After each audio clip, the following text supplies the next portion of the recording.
दोस्तों वीडियो में बात करेंगे कि आखिरकार इंग्लैंड के खिलाफ पहले टेस्ट मैच में हार के बाद गंभीर को प्रेस कॉन्फ्रेंस पे पत्रकारों पर गुस्सा क्यों आया। पत्रकारों को बार बार क्यों पत्रकारिता सिखाने लगते हैं गौतम गंभीर। किसी को कहा कि आपको डेटा चेक करना चाहिए, किसी को कहा कि आपको सवाल फ्रेम करना नहीं आता। कई बार गंभीर की प्रेस कॉन्फ्रेंस देखकर, उनके इंटरव्यू देखकर लगता है कि खेल के मैदान पर तो सामने वाली टीम से जीतना है, लेकिन इंटरव्यू देते वक्त या सवालों का आमना सामना करते वक्त पत्रकारों को भी हराना है। पत्रकार भैया कोई दूसरी टीम में नहीं है, ज्यादातर अपने ही देश के पत्रकार होते हैं, सीधे सरल सवाल करते हैं, तो आपको इस तरह रिएक्ट नहीं करना चाहिए। गंभीर को देखकर लगता है कि यार सामने बैठा पत्रकार उनके खिलाफ कोई एजेंडा चला रहा है। जब टीम जीतती है तो वाहवाही की जाती है, जब टीम हारती है तो सवाल किए जाते हैं, लेकिन गंभीर का रिएक्शन हमेशा ऐसा होता है कि मानो पत्रकार से डिबेट में जीतना है, पत्रकार कोई एजेंडा लेकर बैठा है। इंग्लैंड के खिलाफ पहले टेस्ट मैच में हार के बाद प्रेस कॉन्फ्रेंस में गंभीर किन सवालों पर इतना भड़क गए। सीधे सरल सवाल तो थे, हालांकि गंभीर ने गजब की हिपोक्रेसी दिखाई।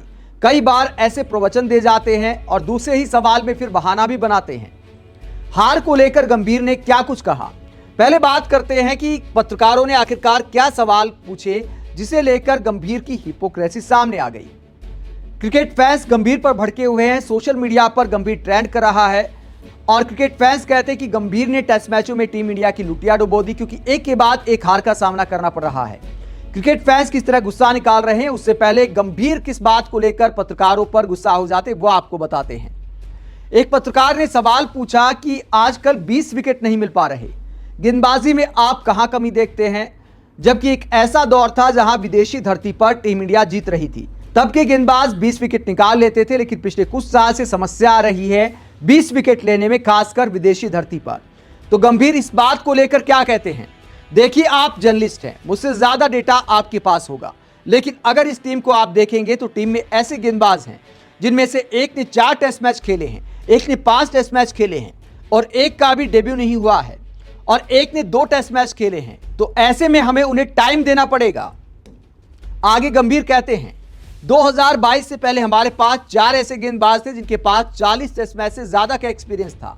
वनडे या T20 क्रिकेट में इतना फर्क नहीं पड़ता, लेकिन टेस्ट क्रिकेट में जब आप ऑस्ट्रेलिया जाओ, इंग्लैंड जाओ या फिर साउथ अफ्रीका में खेलो तो एक्सपीरियंस मैटर करता है। तो यहां पर गंभीर एक तरह से बहाना करते हैं कि गेंदबाजी लाइनअप के पास एक्सपीरियंस कम है, यंग खिलाड़ी हैं। आगे यंग गेंदबाजी लाइनअप को लेकर क्या कहते हैं गंभीर कहते हैं ये तो अभी उनकी शुरुआत है, अगर हर टेस्ट मैच के बाद अपने बॉलर को जज करना शुरू करेंगे तो आगे बॉलर डेवलप कैसे करेंगे, बॉलिंग अटैक डेवलप कैसे करेंगे। तो जब आप डेटा की बात करते हो, जब आप स्टैट्स की बात करते हो, तो यह भी पता होना जरूरी है कि एक्सपीरियंस कितना है। बुमराह या मोहम्मद सिराज के अलावा टीम में गेंदबाजों के पास उतना एक्सपीरियंस नहीं है।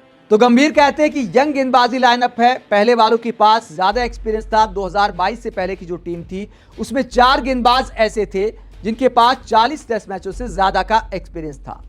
लेकिन क्या दोस्तों गंभीर की इस बात में दम है। अगर इस मैच की गेंदबाजी लाइनअप की बात करें तो 4 मुख्य गेंदबाज हैं। जसप्रीत बुमराह, उनके पास काफी एक्सपीरियंस है। मोहम्मद सिराज को भी कई साल हो गए खेलते खेलते। इसके अलावा रविंद्र जडेजा दुनिया के सबसे अनुभवी गेंदबाजों में से एक हैं। उसके बाद आ जाते शार्दुल ठाकुर। अब कहने को भैया गंभीर कह सकते हैं कि उन्होंने भी ज्यादा टेस्ट मैच नहीं खेले, लेकिन 11 टेस्ट मैच शार्दुल ठाकुर भी खेल चुके हैं। और आप सिर्फ 11 टेस्ट मैच पर मत जाइए, 2018 में पहला टेस्ट मैच खेला था शार्दुल ठाकुर ने, यानी 7 साल से ज्यादा का एक्सपीरियंस है टेस्ट क्रिकेट में। जो खिलाड़ी 7 साल पहले डेब्यू कर चुका है, आप ये नहीं कह सकते कि उसके पास एक्सपीरियंस नहीं है। तो प्रसिद्ध कृष्णा को छोड़कर बाकी चारों गेंदबाज इस गेंदबाजी लाइनअप में एक्सपीरियंस वाले हैं। और गंभीर कहते हैं कि भैया यंग टीम है, इनके पास ज्यादा एक्सपीरियंस नहीं है। और आप हिपोक्रेसी देखिए, हार को लेकर जब यह कहा गया कि यंग टीम ने काफी टक्कर दी इंग्लैंड को, तो वहां पर गंभीर प्रवचन देते हैं कि यंग टीम का बहाना नहीं कर सकते। मतलब एक सवाल के जवाब में यंग टीम का बहाना खुद बनाते हैं, यंग गेंदबाजी लाइनअप बताते हैं, और दूसरे सवाल पर कहते हैं हार पर हम युवा टीम का बहाना नहीं बना सकते। ये युवा टीम या अनुभवी टीम के बारे में नहीं है, ये इंडियन टीम है और हम अपने देश के लिए हर मैच जीतने में गर्व महसूस करते हैं। युवा टीम कोई बहाना नहीं है, हम 140 करोड़ भारतीयों को रिप्रेजेंट करते हैं और हम बिना किसी बहाने के अपना बेस्ट प्रदर्शन देने की कोशिश करते हैं। हम हर टेस्ट मैच में ये सोचकर उतरते हैं कि हम टेस्ट मैच जीत सकते हैं और सीरीज जीत सकते हैं। तो यहां पर गंभीर कहते कि युवा टीम का हम बहाना नहीं बना सकते। बात में वाकई दम है, इस तरह का एटीट्यूड किसी भी टीम में होना चाहिए। अगर इस एटीट्यूड के साथ युवा खिलाड़ी मैदान पर उतरते हैं तो निश्चित तौर पर इंग्लैंड को कड़ी टक्कर दे पाएंगे, इस बात में कोई दो राय नहीं है। और इस मैच में टक्कर दी भी है, अच्छा प्रदर्शन किया है टीम ने, बस अहम मौकों पर खिलाड़ी थोड़ा चूक गए। पहली पारी में अगर 600 रन बनाए होते या दूसरी पारी में भी एक ऐसा चांस आया था कि 450 का टारगेट दिया जा सकता था, वो चांस भारतीय टीम ने गंवा दिए। इंग्लैंड को वापसी का चांस दिया और इंग्लैंड ने मैच जीत लिया। खराब फील्डिंग हमने की, लेकिन टीम ने अच्छी खासी टक्कर दी है इंग्लैंड को। तो गंभीर की इस बात में तो दम दिखाई देता है कि युवा टीम हो या अनुभवी टीम हो, इंडियन टीम है। इस बात में कोई दो राय नहीं है कि भारत क्रिकेट में सुपर पावर है। तो कोई खिलाड़ी रिटायर कर जाए, कोई खिलाड़ी ना खेल पाए, इस बात से कोई फर्क नहीं पड़ता। जिन खिलाड़ियों का भी सिलेक्शन होता है इंडियन टीम में, वो अपने आप में बहुत टैलेंटेड होते हैं और वो जीत के इरादे के साथ ही मैदान पर उतरते हैं।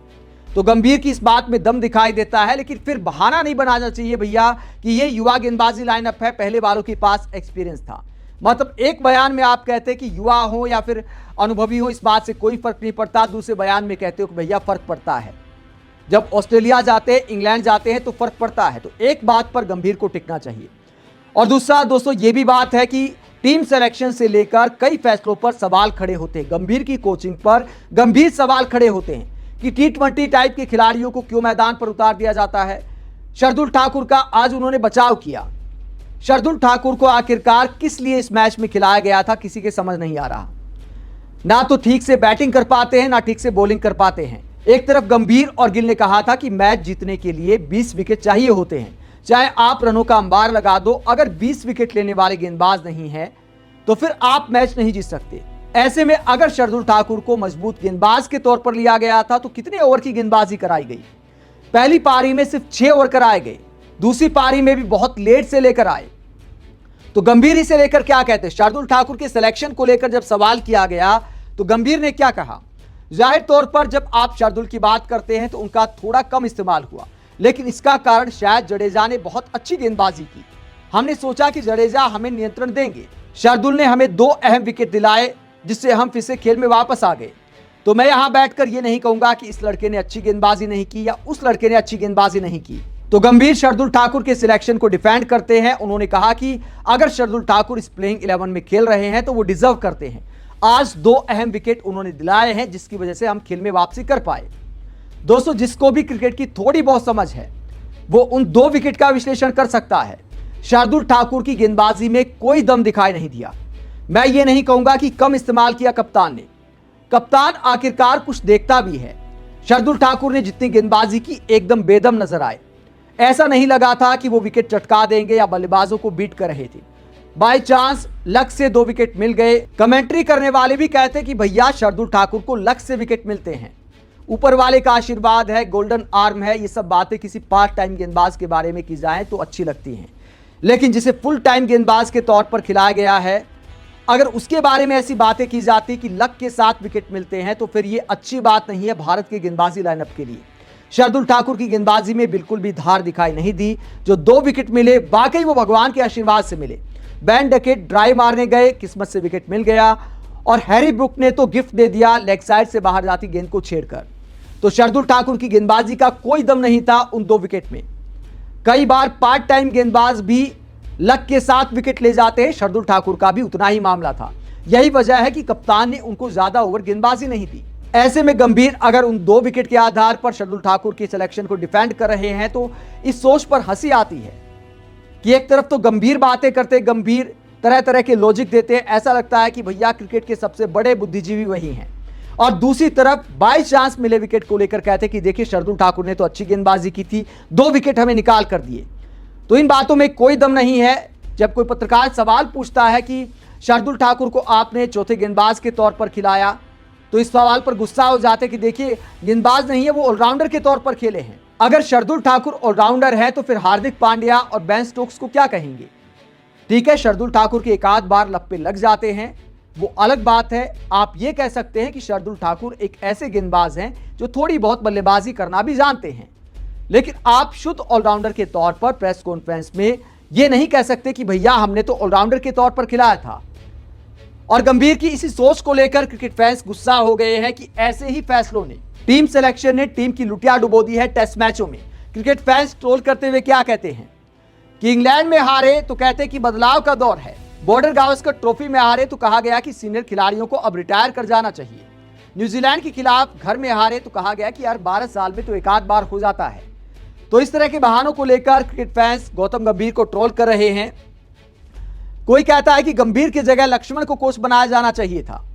लक्ष्मण के पास गंभीर से दोगुना एक्सपीरियंस था और 8 साल का कोचिंग का भी एक्सपीरियंस था, तो फिर किस बुनियाद पर गंभीर को कोच बनाया गया। हालांकि दोस्तों, गंभीर की कोचिंग की बात करें तो टेस्ट मैचों में भले खराब प्रदर्शन किया है, ओडीआई और टी20 में टीम ने अच्छा प्रदर्शन किया है, या यूं भी कह सकते हैं कि कोच और कप्तान उतना ही अच्छा होता है जितनी अच्छी टीम होती है। इस बात में कोई दो राय नहीं कि इस हार के लिए अकेले गंभीर को आप दोष नहीं दे सकते, लेकिन इस बात में भी कोई दो राय नहीं कि टीम सिलेक्शन में वाकई कई ब्लंडर हुए हैं। जिन गेंदबाजों का सिलेक्शन हुआ है खासतौर पर उनका सिलेक्शन समझ नहीं आता। अंशुल कंबोज का सिलेक्शन नहीं हुआ, यह भी समझ नहीं आया। श्रेयस अय्यर को आखिरकार तीनों फॉर्मेट में क्यों नहीं खिलाया जा रहा, यह समझ नहीं आता। गंभीर से सवाल किया जाता है तो कहते कि भैया ये तो सिलेक्शन कमेटी का काम है, मेरा काम नहीं है। कोच और कप्तान की राय ली जाती है, ये सबको पता है। ऐसे में ऐसे बहाने नहीं चलते। अगर डोमेस्टिक क्रिकेट में अच्छा प्रदर्शन करने वाले गेंदबाजों को आप नहीं खिलाएंगे, जो अच्छे तेज गेंदबाज डगआउट में बैठे उन्हें प्लेइंग 11 में नहीं खिलाओगे, तो फिर सवाल उठते हैं। कई क्रिकेट एक्सपर्ट्स का मानना है कि शार्दुल ठाकुर की जगह अगर अर्शदीप सिंह को खिलाया गया होता तो गेंदबाजी में ज्यादा वैरायटी आ जाती। इंग्लैंड के हालात के हिसाब से जहां माना जाता है कि आगे गेंद कराना फायदेमंद होता है, तो उस लाइन लेंथ पर अर्शदीप सिंह कहीं खतरनाक गेंदबाज नजर आते हैं। थोड़ी सी वैरायटी भी आ जाती है, बाएं हाथ के गेंदबाज हैं तो ज्यादा अच्छा तेज गेंदबाजी लाइनअप दिखाई देता अगर अर्शदीप को खिलाया गया होता। लेकिन टी20 टाइप के सिलेक्शन टेस्ट टीम में भारी पड़ रहे हैं। बॉर्डर गावस्कर ट्रॉफी में भी ऐसी गलतियां की गई थी और अब भी वही गलतियां दोहराई जा रही हैं, ऐसा कई क्रिकेट एक्सपर्ट्स का मानना है। आप पहले टेस्ट मैच में टीम सिलेक्शन को लेकर क्या सोचते हैं और टेस्ट मैचों में गौतम गंभीर की कोचिंग को लेकर क्या सोचते हैं, जिसमें एक के बाद एक हार का सामना हमें करना पड़ रहा है। कुल मिलाकर 11 टेस्ट मैच गंभीर की कोचिंग में टीम इंडिया ने खेले हैं, जिसमें 7 मैच हम हार गए हैं, 3 मैच कुल मिलाकर जीते हैं, एक ऑस्ट्रेलिया के खिलाफ और 2 बांग्लादेश जैसी कमजोर टीम के खिलाफ। ज्यादातर मैचों में हमें हार का सामना करना पड़ा है। ऐसे में गंभीर पर अगर गंभीर सवाल खड़े हो रहे हैं तो पत्रकारों पर गुस्सा निकालने की बजाय गंभीर को थोड़ा विनम्रता के साथ जवाब देना चाहिए। आप टेस्ट मैचों में गंभीर की कोचिंग को लेकर क्या सोचते हैं, कमेंट बॉक्स में अपनी राय जरूर दें। साथ ही देखते रहे पब्लिक मीटर, चैनल को सब्सक्राइब भी करें। नमस्कार।